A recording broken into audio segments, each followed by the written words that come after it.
Ils sont là, mes invités. Il s'agit de Jim Art et j'espère que vous étiez aussi sur Instagram parce que je vous l'avais dit. Déjà, c'était un petit teaser. Aussi parce que je suis très contente parce que je les ai découverts à la télé. J'ai bien aimé ce qu'ils faisaient et Jim Art, na ngeen def, on les applaudit. Nice. JB Agmas.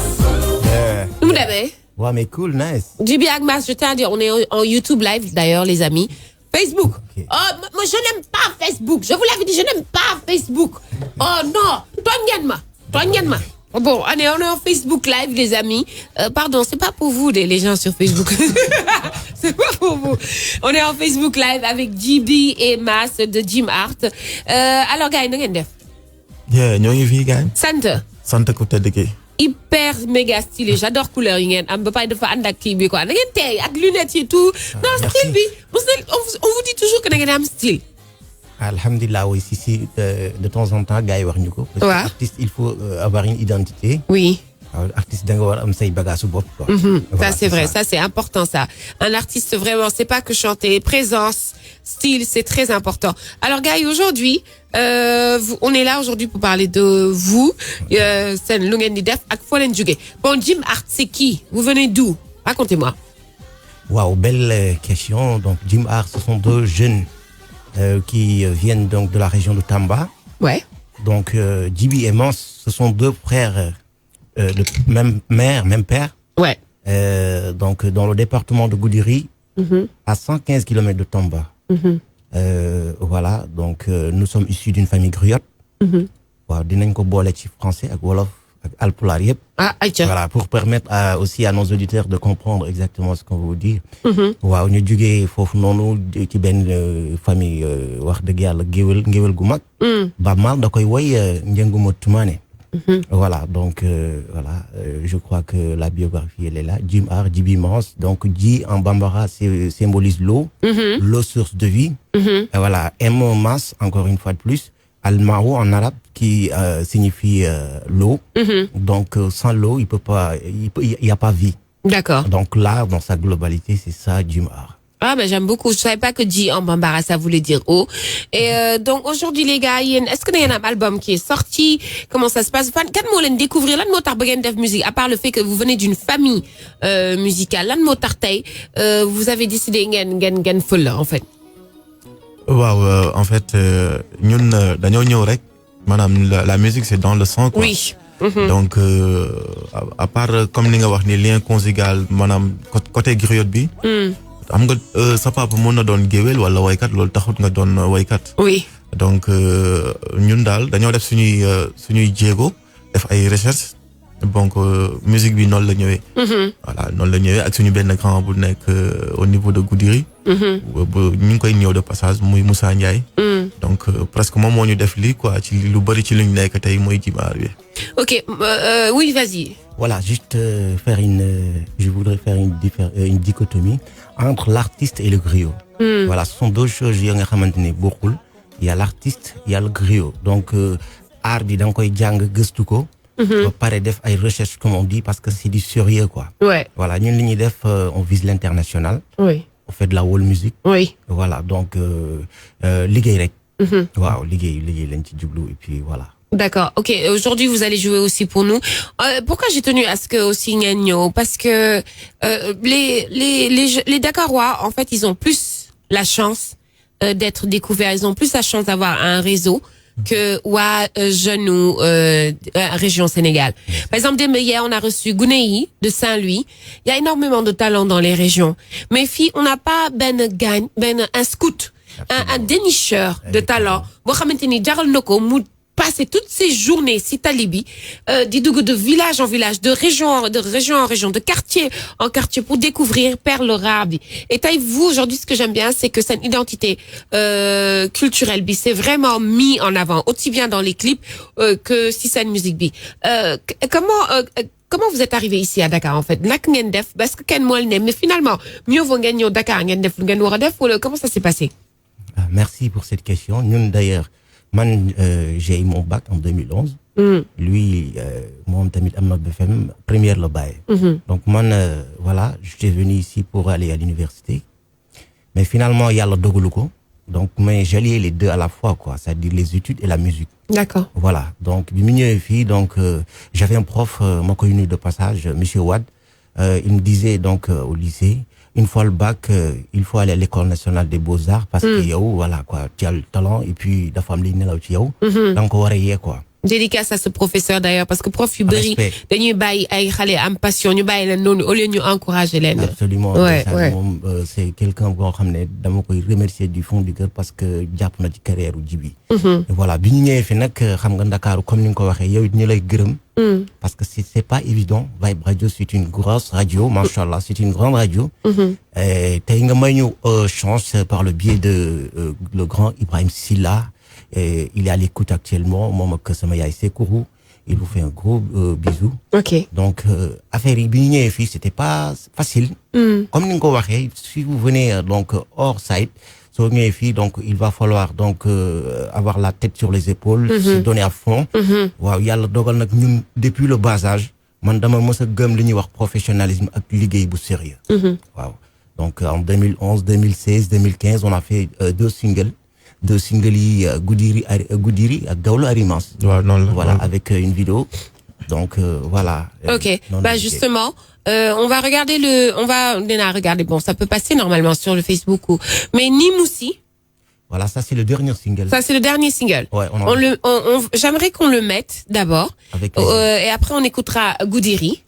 Allez, on va mettre Nimoussi et de Djiby Diop. Mais vous cherchez sur YouTube Djiby Diop, mais le groupe s'appelle Jim Hart. Hein. Merci. Voilà. Bien dit.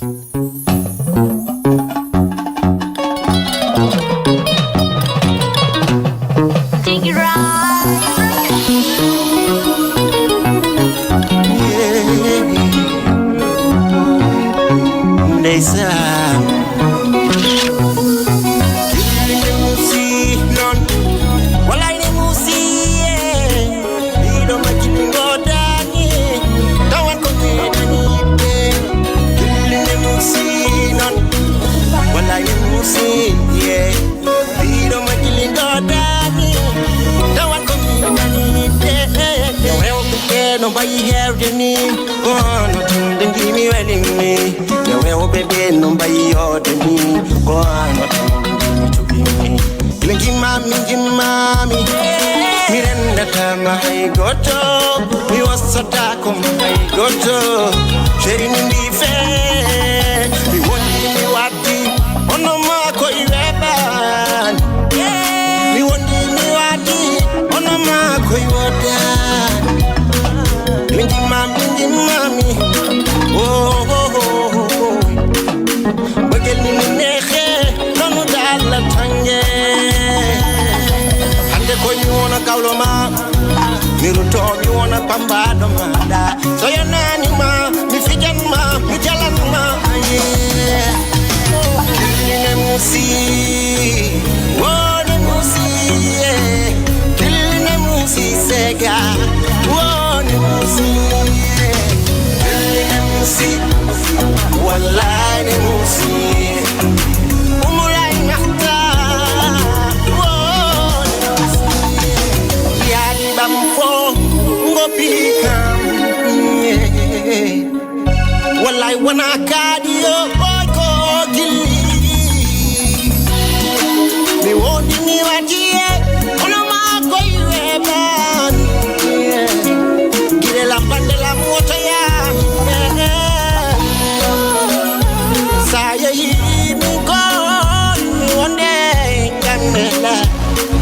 so you hujita ya sama godan certain ganne mi woni mi wati ona ma ko weba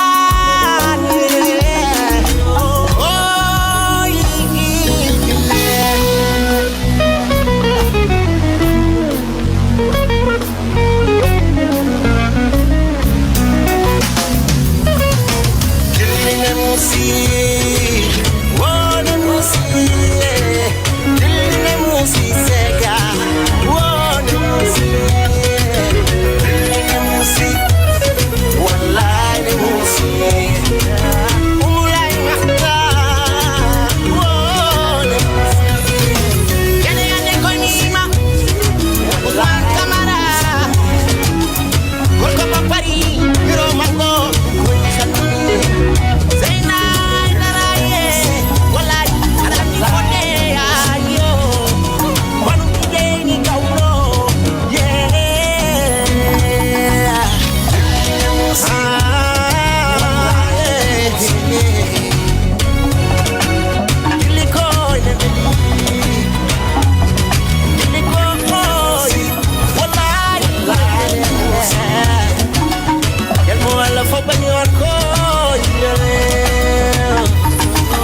Ak image de fin bi nag ak kii bi je te capte caméra bi capture bi non c'était vraiment bien Nimoussi ça veut dire quoi racontez-nous un peu parce que da ngeen mélanger wolof bi ak halpulaar bi et je tiens à dire c'est pas parce que vous chantez en halpulaar qu'on va faire une dédicace seulement aux auditeurs halpulaar tous les auditeurs qui nous écoutent c'est vraiment on aime découvrir cette essence même de la culture sénégalaise qui embrasse tout les Sérères les Joola les halpulaar les Lébou tout le monde allez vas-y raconte-nous un peu Somi. En fait, Nimoussi, c'est l'histoire d'une personne qui n'a jamais aimé. Peut-être, ouais. Voilà, du coup, il retrouve donc son âme sœur. Voilà, dans ses délires, parce qu'au début, il se disait qu'il n'est peut-être que voilà, quoi, je crois pas à ces choses-là. Voilà, par la suite, le virus, donc, de l'amour lui pique. Et voilà, c'est que ni l'affaire est commencée. C'est très poétique tout ça. Voilà, son mbëggeel mais en pulaar, et cette fois-ci on a essayé un peu d'innover. Wow, surtout du côté mélodiquement parlant aussi, on a beaucoup travaillé là-dessus. Ouais. Textuellement aussi, c'est pas trop compliqué. Voilà, le chinois il peut donc chanter, tu vois. L'indien donc voilà quoi. Et, côté aussi musicalité bi aussi ma ci gërëm Kef bu Jéggi Raay ñoom ñoo def kii bi donc afrobeat la donc on n'a pas l'habitude de le voir avec donc les musiciens donc alpulaar de notre génération donc justement et puis avec ci tenue yi boo xoolee si oui et tout voilà on a essayé d'innover donc grosso modo woy bi loolu lay wundu mbëggeel la en pulaar ni Nimoussi c'est ça. D'accord. Et justement, tu parlais des halpulaar de votre génération, la génération. Il reste dans la musique traditionnelle, mais beaucoup mélangé avec quelque chose de moderne. Quand dit, par exemple, quand nous citer ces nouvelles générations, parce que Baaba Maal, il est connu mondialement. La preuve, Baaba Maal avec Black Panther. Il a fait que même les gens ont voulu s'intéresser non pas seulement à la culture halpulaar, mais au Sénégal.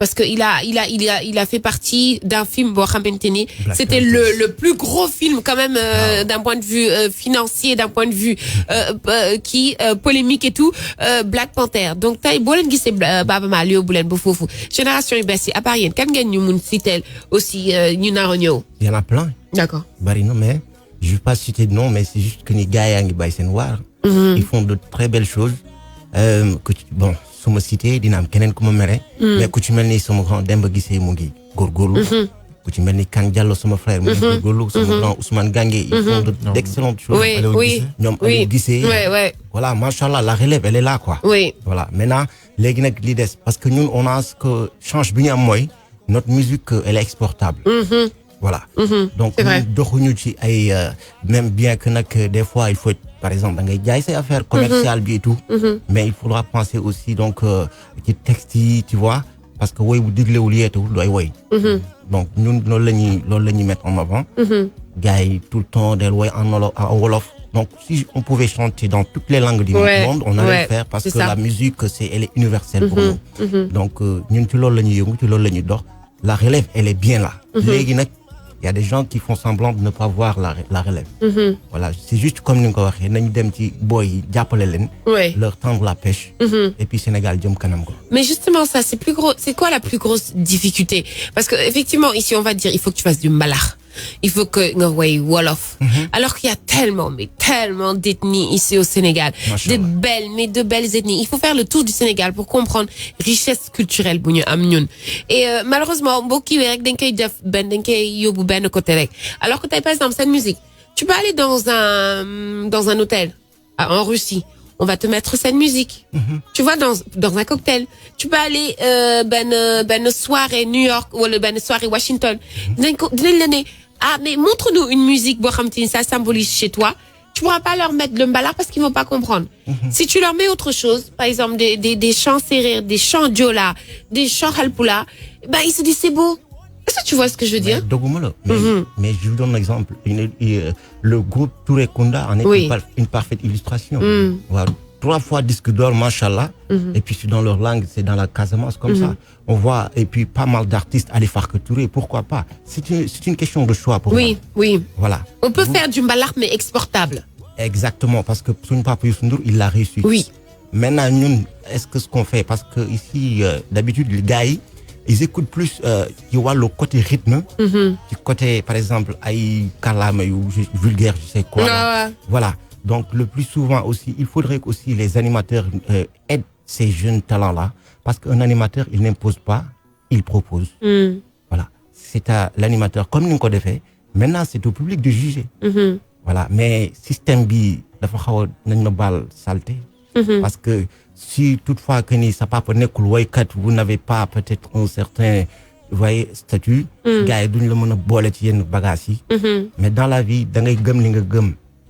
Parce que dañ may nettali ñu ne ma Bob Marley ses premiers produits bi mu ko génnee gars yi dañ ko doon reetaan. Mais dafa gëm li mu gëm. Aujourd'hui c'est une star mondiale. Voilà, dans la vie, c'est ça. Surtout après sa mort. Voilà, c'est ça. Donc il y en a eu plein d'exemples comme ça. Donc et puis une chance bi ñu am mooy lan fi ñu nekk foofu il y a 6 pays limitrophes. Bab Mal ngay wax noonu. Le Yelala aujourd'hui, machallah, dem na ba ci Nelson Mandela mo woy ko fa. Suñu kër maam wax dëgg yàlla am na benn rôle bu mag bu mu ci joué. Un big up à tous les Foutanké. Et puis ñu ngi koy wax moom it respect. Pour ce qu'il a fait pour la musique africaine d'une manière générale. C'est des personnes qui ont ramené à Salif Keita. C'est ça, mais c'est exactement ça. Après la pub, justement, on reviendra avec Wadim Art, il y aura du live. Ils nous ont fait tout à l'heure un petit entraînement de guitare. Franchement, les gars, il y a rien de mieux qu'un live. Instrument. Bon, j'adore Bassi, Adniomicena, toute la nouvelle musique, mais instrument de musique, c'est de la magie. À tout à l'heure. Pour finir l'année en beauté, Escape Africa revient en force avec le rappeur du moment, Damso. Damso, alias le Dems, débarque à Dakar pour un concert inédit le 29 décembre au Canal Olympia à partir de 20h. Prévente 5 000, régulier 10 000 et VIP 15 000 francs CFA. Prestige et platine déjà sold out. Damso à Dakar, c'est le 29 décembre au Canal Olympia. À ne rater sous aucun prétexte. Point de vente, Vibe Radio, 33 889 92 91 70 664 0053. Café de Rome, Willis à Anne-Mariste. Infoline et livraison, 77 471 0202 77 507 96 79. Damso à Dakar, un événement Escape Africa en partenariat avec la 2STV et Vibe Radio.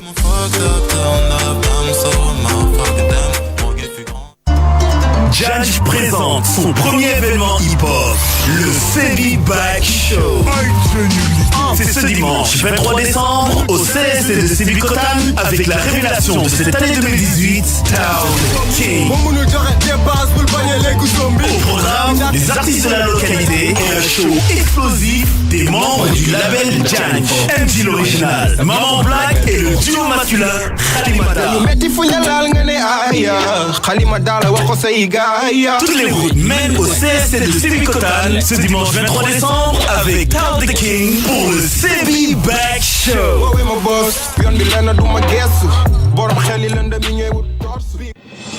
Vous êtes étudiant, diplômé ou professionnel. Vous êtes titulaire d'un BTS, d'une licence ou d'un diplôme équivalent. Le STM vous propose de continuer vos études en licence professionnelle ou en master dans les domaines suivants. En sciences et technologies, télécommunications et réseaux, monétique et transactions sécurisées, sécurité des systèmes d'information, génie logiciel et administration réseau, génie électrique et énergie renouvelable et système électrique. En management et communication, marketing et communication, management de projets et innovation, gestion des ressources humaines, finance, comptabilité. Pour la rentrée académique prévue en janvier 2019, venez vous inscrire et bénéficier de l'apport d'un partenariat divers offrant la possibilité d'effectuer des semestres d'échange à l'étranger. Adresse Dakar avenue Cheikh Anta Diop, en face Hôpital Fann. Téléphone 33 825 28 89 www.estm.sn. ESTM, des formations reconnues, innovantes et de qualité. Samsung egsi na kat ci feetu fin d'année bii Samsung indi na leen ay téléphone J4 Plus ak J6 Plus yu bees tàkk te ànd ak jamono Samsung Galaxy J4 Plus ak J6 Plus dañ ko defaree écran Infinity 6 pouces ak appareil photo bu mucc ayib waaw qualité image bu tolloog jamono ak foo leen mën a nekk muy leer wala lëndëm sécuriser leen bu baax seeni données yi ak reconnaissance faciale bi ànd ak capteur d'empreinte digitale yu bees yii te saa yoo jëndee sa Samsung J4 Plus wala J6 Plus di nga mën a gagner semaine bu nekk lu ci mel ni ay bon d'achat yu 50 000 francs ay haut-parleur Bluetooth ak ay téléphone J4 Plus ngir bokk ci yomb na jëlee sa Samsung Galaxy J4 Plus wala J6 Plus si revendeur Samsung agréé ba noppi enregistré ko tapel gaaw ci sa téléphone enregistré étoile numéro email dièse yónnee ko par SMS ci 22023 ngir yeneen i leeral ñu ngi lay dig daje ci bépp distributeur agréé bépp téléphone Samsung bu authentique garantir nañ ko 24 mois pour mi dafa ànd ak condition ci kaw stock yi des. Samsung egsi na kat ci feetu fin d'année bii Samsung indi na leen ay téléphone J4 Plus ak J6 Plus yu bees tàkk te ànd ak jamono Samsung Galaxy J4 Plus ak J6 Plus dañ ko defaree écran Infinity 6 pouces ak appareil photo bu mucc ayib waaw qualité image bu tolloog jamono ak foo leen mën a nekk muy leer wala lëndëm sécuriser leen bu baax seeni données yi ak reconnaissance faciale bi ànd ak capteur d'empreinte digitale yu bees yii te saa yoo jëndee sa Samsung J4 Plus wala J6 Plus di nga mën a gagner semaine bu nekk lu ci mel ni ay bon d'achat yu 50 000 francs ay haut-parleur Bluetooth ak ay téléphone J4 Plus ngir bokk ci yomb na jëlee sa Samsung Galaxy J4 Plus wala J6 Plus si revendeur Samsung agréé ba noppi enregistré ko tapel gaaw ci sa téléphone enregistré étoile numéro email dièse yónnee ko par SMS ci 22023 ngir yeneen i leeral ñu ngi lay dig daje ci bépp distributeur agréé bépp téléphone Samsung bu authentique garantir nañ ko 24 mois pour mi dafa ànd ak condition ci kaw stock yi des. Vibe Radio à Dakar. Vibe. Sur 102.3. Vibe Radio. Joyeux Noël.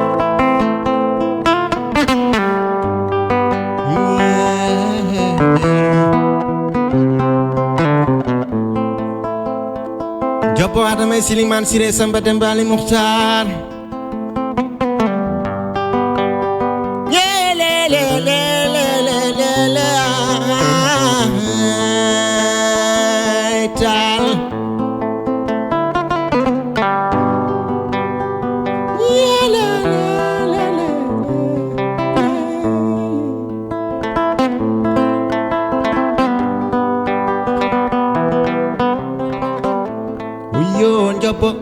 Adama ise Cheikh Oumar Tall doomu man jabima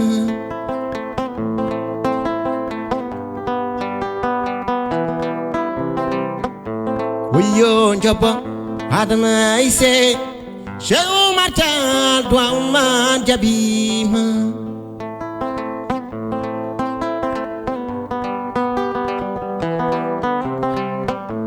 sonnange furi funange nange wuyo genange rutofuda hinange nange genange anni junobe wuyo kodo Adama ise Cheikh Oumar Tall doomu man jabima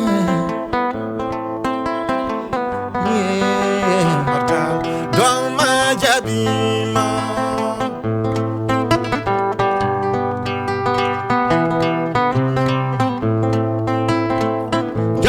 Siliman Sire Samba Dembali Mukhtar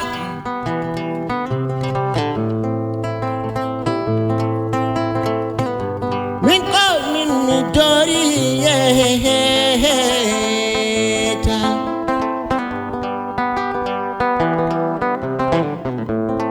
ngaran jaden ma samba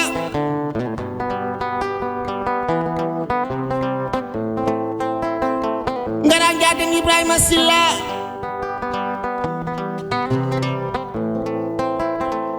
ngaranja den sekuru ngara yo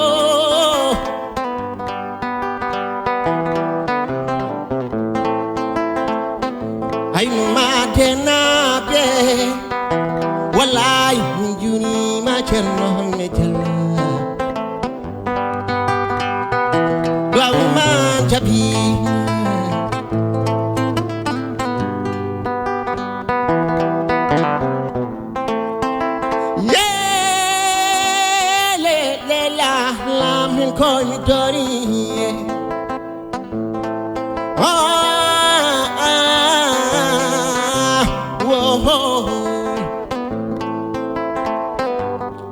yàlla taas ci barke sunu sëriñ see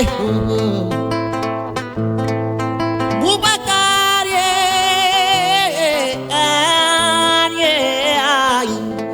billaay yàlla am la nu ñu defal sunu sëriñ see nañ leen gën a fonk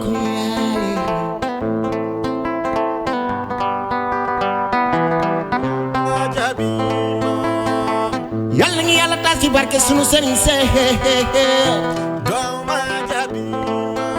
yàlla ñu yàlla taas ci barke sunu waliyaate Sénégal mi jam ko ruti may Ceerno sama sama hamdu rabbi njaaj be ya natuman burge jo don tawno mi Ceerno Mansour Baro ni nu yelam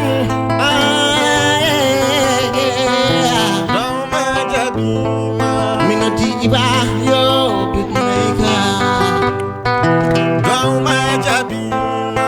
ni nu yelam galalam yene golle ma jabu ni nu yelam wokan ko yodi moso golle ma jabu ni koy mi no di Ibrahima Silla golle ma jabu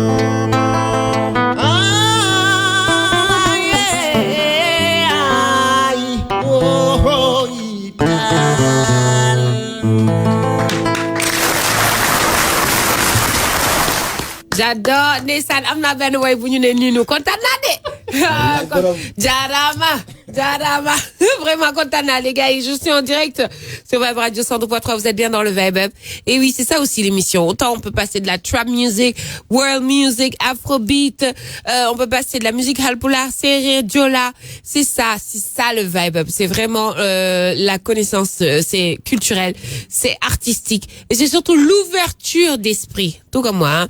Franchement on applaudit encore Jimar nice live de Metti j'adore la guitare j'adore bon gars yi léegi pour décembre bi où est-ce qu'on peut vous voir en fan ngeen mën produire Mass fan ngeen mën produire yéen fan ngeen di nekk décembre bi ah waaw ñoo ngi dem Goudiri waaw delluwaat buum ca Boy Mboy ga waaw dem bëggeel waa Goudiri parce que géej nañ fa daaw léegi lañ fa géej donc le 27 décembre ak le 28 le 29 ñoo ngi côté Douane Bundu d'accord mais est-ce que j'ai une question waa yu nekk ci biir région yi est-ce que vous pensez que artistes yi di leen di fàtte tuuti parce que je trouve que maintenant artistes yi ñooy gën a def tourner ci région yi mais est-ce que vous pensez que war na gën a am ay artistes automatiquement bu ñuy génne album wala ñu décider jël benn un mois nekk ci tali yi Dakar tali yi Sénégal di def concert tourner comme artistes américains yi wala européens yi lu ñuy def dugg ci chaque région tàngal fépp te def ay prix par rapport à seen possibilité waaw dëgg la mais noonu xam nga tamit pour nga dem ci région yi il te faut des sponsors ñu mën laa jàppale am benn producteur wala mais groupe boo xam ne comme groupe Jim Art tamit groupe buy soog a door la nii ci yoon la nekk nii waaw donc mënoo jël tamit amoo benn budget boo xam ne pour nga mën a dugg ci région yi waaw loolu day xaw a metti tuuti c'est vrai ngay gis artistes yi dem ci région yëpp dañu am ay producteurs nekk ci label boo xam ne label bu ñu mën a dëggal ci Sénégal tournée dafa metti waaw daf leen jox tag leen ci ay conditions yu baax sonorisation son et lumière donc ñun nag bon ñoo ngi ci yoon mais bu ñu amee benn producteur wala benn label wala benn kenn ci région yi woo ñu on est à leur dispo quoi Yeah. En tout cas, franchement, ça m'a fait vraiment plaisir de vous avoir reçu. Message ñoo ngi fees dell Facebook gars yi ñoo ngi wax DJ Kane Goudiri FM nee na tout le bundu est derrière vous. Amadi jaajëf sama frère DJ Kane encore nee na machallah Mor Diop Niane Yella Mboup Jules Barry Solombo si c'est Abdoulaye Omzo Chat je peux pas citer tout le monde en plus c'est le live donc il y a des fois commentaires yi xam day kii mais merci en tout cas pour et puis surtout il faut ngeen xam ni que on vous fait pas passer à la radio juste pour vous faire passer à la radio mais qualité de son le travail la persistance et puis xoolal on vous a ri au début hein je vais vous raconter l'histoire de am na benn film bu tudd nu mu tudd encore $1 billion Club ou quelque chose comme ça avec Matthew McConaughey te xam ne acteur bu mag la il a présenté son scénario 67 fois on lui a dit non du dox baaxul bul sonal sa bopp Dallas Buyers Club 68e fois ñu ne ko oui et ça a remporté plein d'Oscars gis nga lu mu lay wax il faut toujours persévérer di ngeen dem si yeneen kii ñu leen di reetaan garaawul loolu daf leen war a nourrir pour ngeen gën a am fula si seen liggéey tu vois ce que je veux dire donc en tout cas Jim Hart j'espère vous recevoir encore bientôt et j'aimerais bien que vous nous quittiez ak benn live bu xumbal dama bëgg ngeen defal ma benn yàlla benn affaire bu saf d'accord avec plaisir donc je veux que vous bougiez tout ça allez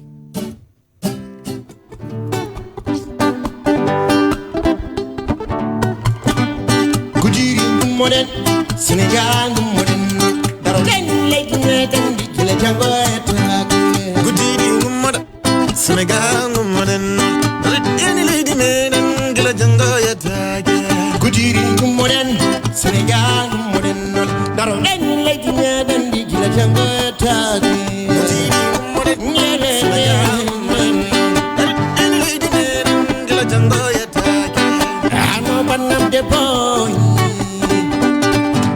mi den ñaga ma non sali ko bon yaani arbaw ni no man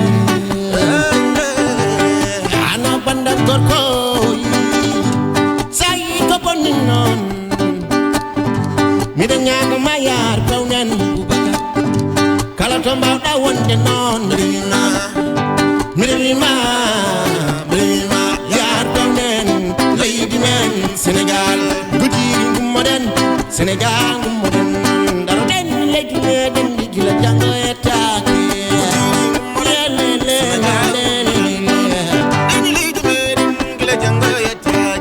so lady men di fewi non ko enen fam di fewani non so lady men di boni non yo en ni faf ni bonani non wadende ngaren den li ko den non lady men Sénégal yo kede ate koy mima Ibrahima Silaye hello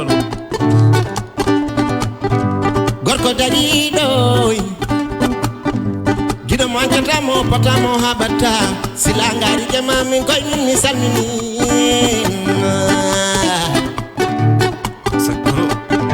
Sekuru tungaraye kosabu wadi sababo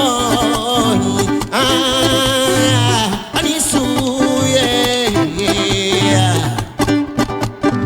sino wana no kaulo mas sino wana no kaulo me